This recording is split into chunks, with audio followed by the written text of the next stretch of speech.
नमस्कार, मैं रचना शर्मा। चढ़ती कला टाइम टीवी देख रहे हैं सभी दर्शकों का स्वागत करती हूं। आप देख रहे हैं हरियाणा के समाचार। समाचारों की शुरुआत से पहले एक नजर आज की मुख्य सुर्खियों पर।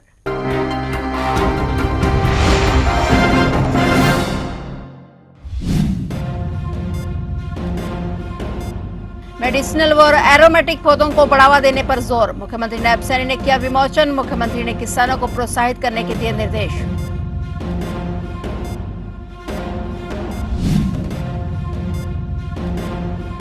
घर खरीदारों से धोखाधड़ी का मामला। ईडी ने सोनीपत में की 206 करोड़ 40 लाख रुपए की संपत्ति कुर्क। ईडी के गुरुग्राम जोनल कार्यालय ने की बड़ी कार्रवाई।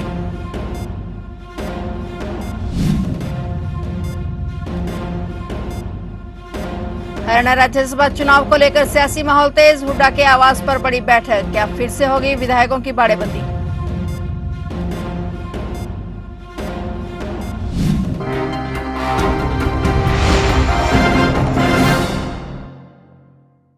और अब समाचार विस्तार से।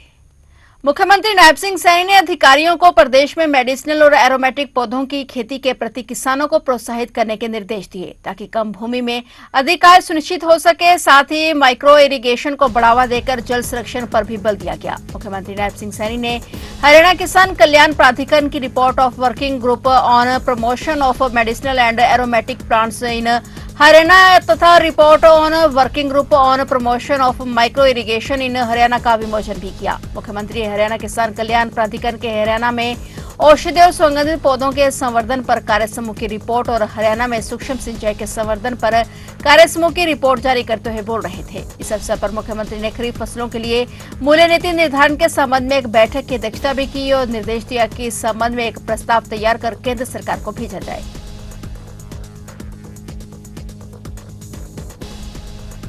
घर खरीदारों से कथित धोखाधड़ी और मनी लॉन्ड्रिंग के मामले में प्रवर्तन निदेशालय के गुरुग्राम जोनल कार्यालय ने बड़ी कार्रवाई करते हुए सोनीपत के कमासपुर क्षेत्र में स्थित करीब 206 करोड़ 40 लाख रुपए की संपत्तियों को अस्थायी रूप से कुर्क कर लिया है। यह कार्रवाई मनी लॉन्ड्रिंग निवारण अधिनियम 2002 के तहत की गई है। जांच एजेंसी अनुसार ये मामला टीडीआई इंफ्रास्ट्रक्चर लिमिटेड से जुड़ा है। ये संपत्तियां कंपनी और उससे जुड़ी सहयोगी कंपनियों के नाम पर हैं। ईडी ने अपनी जांच दिल्ली पुलिस और आर्थिक अपराध शाखा द्वारा दर्ज 26 एफआईआर और चार्जशीट के आधार पर शुरू की। आरोप है कि कंपनी, उसके प्रमोटर्स और प्रबंधन से जुड़े लोगों ने निर्धारित समय में फ्लैट और प्लॉट न देकर बड़ी संख्या में घर खरीदारों के साथ धोखाधड़ी की। कुछ प्रोजेक्ट्स में तो 16 से 18 साल की देरी तक सामने आई है। ईडी ने बताया कि इससे पहले भी इस मामले में 45 करोड़ 48 लाख रुपए मूल्य की संपत्तियां अटैच की जा चुकी हैं। नई कार्रवाई के बाद इस केस में कुल 251 करोड़ 88 लाख रुपए की संपत्ति अटैच हो चुकी है।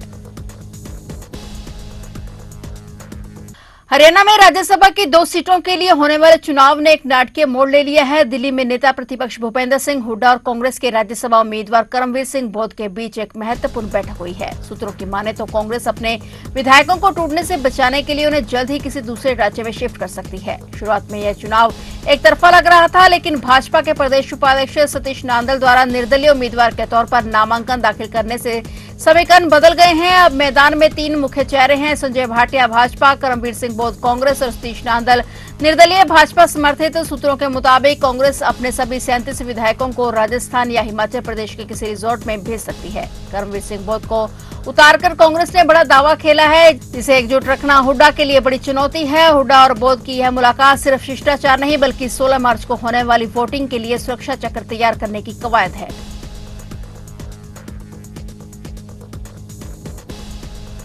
पत्रकार रामचंद्र छत्रपति हत्याकांड में पंजाब और हरियाणा हाई कोर्ट द्वारा डेरा सच्चा सौदा प्रमुख गुरमीत राम रहीम को बरी किए जाने के फैसले ने न्याय की इस लंबी लड़ाई में एक नया मोड़ ला दिया है। इस फैसले के बाद जहां डेरा समर्थकों ने राहत की सांस ली है, वहीं पत्रकार के बेटे अंतुल छत्रपति ने हार न मानते हुए अब सुप्रीम कोर्ट जाने का ऐलान कर दिया है। हाईकोर्ट के फैसले पर अपनी प्रतिक्रिया देते हुए अंशुल छत्रपति ने कहा कि वे इस आदेश से स्तब्ध हैं, लेकिन निराश नहीं। उन्होंने मीडिया से बातचीत में स्पष्ट किया कि वे हाईकोर्ट के फैसले को सुप्रीम कोर्ट में चुनौती देंगे। अंशुल छत्रपति ने कहा कि हमने 20 साल तक न्याय की लंबी लड़ाई लड़ी है। निचली अदालत ने सबूतों के आधार पर सजा सुनाई थी। अब इस फैसले का अध्ययन कर रहे हैं और जल्द ही सुप्रीम कोर्ट में अपील दायर करेंगे। दूसरी ओर डेरा सच्चा सौदा के प्रवक्ताओं और समर्थकों ने इस फैसले का जोरदार स्वागत किया है। डेरा समर्थकों का मानना है कि राम रहीम को इस मामले में झूठा फंसाया गया था। पंजाब एवं हरियाणा हाईकोर्ट ने सीबीआई अदालत के फैसले को आंशिक रूप से संशोधित करते हुए डेरा मुखी को इस मामले में बरी कर दिया है। हालांकि अदालत ने मामले में दोषी ठहराए गए अन्य 3 आरोपियों की उम्र कैद की सजा को बरकरार रखा है।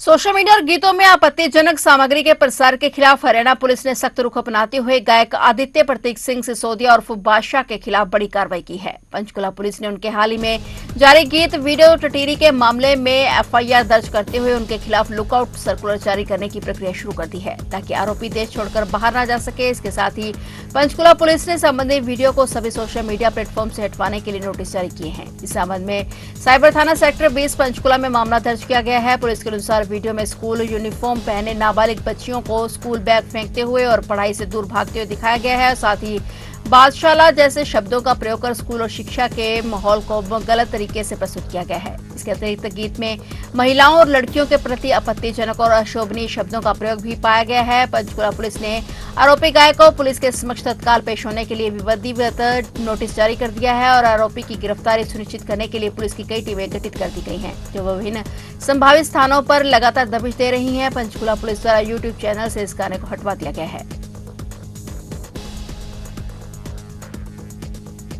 हिसार की राजकीय हाई स्कूल से अनुशासन के नाम पर छात्राओं को अमानवीय सजा देने का चौंकाने वाला मामला सामने आया है। सोशल मीडिया पर वायरल हुए वीडियोस में छात्राओं को स्कूल परिसर के भीतर मुर्गा बनाकर घुमाते हुए देखा जा सकता है। इस घटना के सामने आने के बाद शिक्षा विभाग में हड़कंप मच गया है। अज्ञात शिकायतकर्ता ने इन वीडियो साक्ष्यों के साथ जिला शिक्षा अधिकारी को ईमेल के जरिए शिकायत भेजी है और इस मामले की गंभीरता को देखते हुए जिला शिक्षा अधिकारी ने तुरंत कार्रवाई करते हुए डिप्टी डीईओ को ये अध्यक्षता में एक विशेष जांच कमेटी का गठन कर दिया है और इस कमेटी को निर्देश दिए हैं कि वे 3 दिनों के भीतर पूरे प्रकरण की गहनता से जांच करें, अपनी रिपोर्ट कार्यालय को सौंपे। विभाग का कहना है कि जांच रिपोर्ट के आधार पर ही यह स्पष्ट हो पाएगा कि यह घटना कब की है और इसके लिए मुख्य रूप से कौन से शिक्षक या कर्मचारी जिम्मेदार हैं। दोषियों के खिलाफ सख्त विभागीय कार्रवाई करने की बात भी कही गई है। यह विवाद केवल शिक्षा विभाग तक सीमित नहीं रहा है, बल्कि इसकी शिकायत राज्य महिला आयोग को भी भेज दी गई है। घरोंडा सामुदायिक स्वास्थ्य केंद्र में एसएचओ और डॉक्टर के बीच हुआ विवाद तूल पकड़ता जा रहा है। विभिन्न जगहों पर डॉक्टरों द्वारा इस मामले को लेकर रोष जताया जा रहा है। करनाल में 3 दिन तक डॉक्टर हड़ताल पर हैं। हालांकि इस मामले में एसएचओ को सस्पेंड किया जा चुका है, लेकिन डॉक्टरों का साफ तौर पर कहना है कि इस मामले में केस दर्ज कर कार्रवाई की जाए। वहीं डॉक्टरों की हड़ताल के चलते मरीजों को भी परेशानी का सामना करना पड़ा। डॉक्टरों का कहना है कि जब तक उनकी मांगों को पूरा नहीं किया जाता, उनका रोष इसी तरह से जारी रहेगा। वहीं दूसरी ओर शहर और ग्रामीण क्षेत्र से लोगों ने एसएचओ का समर्थन किया है और मामले की निष्पक्ष जांच की मांग की है। जो कल डिसीजन लिया गया था स्टेट वाइड ओपीडी को बंद करने का, वो बहुत अच्छे से एग्जीक्यूट हुआ है। पूरे स्टेट में ओपीडी सेवाएं सस्पेंडेड है और अभी आईएमए ने भी हमें सपोर्ट करना शुरू कर दिया। आप पीछे देख सकते हैं, आईएमए करनाल का सपोर्ट है, आरडीए सपोर्ट में आ गए हैं। और हमारी बस एक ही डिमांड है कि रेलेवेंट सेक्शंस के अंदर एफआईआर दर्ज की जाए और जो भी इस चीज़ में दोषी हैं they must be behind bars. इतनी ही हमारी डिमांड है और इसको लेकर के HCMS एसोसिएशन, बाकी associations, health staff, paramedic staff अडिग बना हुआ है। जो एसपी साहब है उनसे आपकी पहले बात हुई थी, उस पर क्या अभी तक कुछ जवाब आया है कि हाँ हम कार्रवाई किस तरीके की? नहीं, वो जो भी लीगल प्रोसीजर्स हैं शिकायत देने के, वो सारे पूरे कर दिए गए हैं। Now the ball is in their court कि वो लोग इस पे क्या डिसीजन। सर, कल कहा गया था कि इमरजेंसी सुविधाएं जो हैं वो बहाल कर दी जाएंगी और ओपीडी पूरे हरियाणा के अंदर बंद कर दी जाएंगी, लेकिन आज देखा गया कि इमरजेंसी के लिए भी लोगों को बड़ी परेशानी उठानी पड़ी है। लोगों को डिस्चार्ज किया जा रहा है कि कल्पना चावला में चले जाएं, वहाँ इलाज हो जाएगा। इस तरह की दिक्कतें आ रही हैं। कुछ नहीं है। HCMS का स्टैंड बिल्कुल क्लियर है कि जो इमरजेंसी सेवाएं हैं वो बहाल रखी जाएंगी पूरे हरियाणा में जब तक कोई अगला डिसीजन नहीं आता है, और वही एग्जीक्यूट किया गया है। केवल ओपीडी सेवाओं को सस्पेंड किया गया है।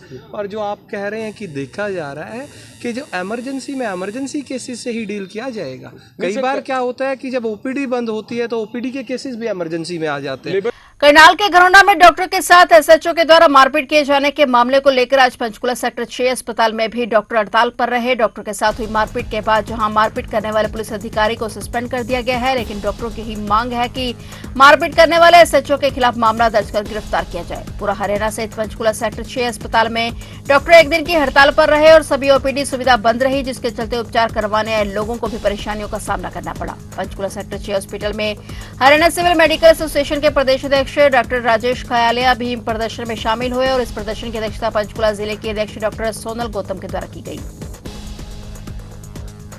देखिए, स्ट्राइक का ना किसी को मन नहीं करता है स्ट्राइक करने का, पर मजबूर जब हो जाते हैं तब स्ट्राइक की जरूरत पड़ती है। यहाँ पर एक डॉक्टर ऑन ड्यूटी डॉक्टर के साथ बिना किसी बात के मारपीट हुई है।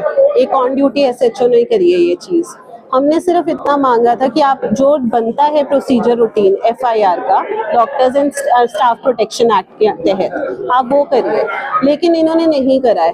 3 दिन हो गए हैं रिक्वेस्ट करते हुए, कभी डीसी साहब से बात हो रही है, कभी एसपी साहब से, डीएसपी साहब से, पर बात वही आ जाती है घूम फिर के कि ये कह देते हैं हमने सस्पेंड कर रहे हैं, हम एफआईआर की मांग कर रहे हैं, हम ये कह रहे हैं कि प्रॉपर आपका रूटीन जो इन्वेस्टिगेशन है आप वो करिए, जो कि ये नहीं कर रहे हैं। वही दिक्कत है और इसीलिए हम मजबूर होकर स्ट्राइक पर आए हैं। तो आप देख रहे थे हरियाणा के समाचार और नए समाचारों के साथ फिर से हाजिर होंगे। तब तक के लिए देखते रहिए चढ़ती कला टाइम टीवी और अब मुझे दीजिए इजाजत। धन्यवाद।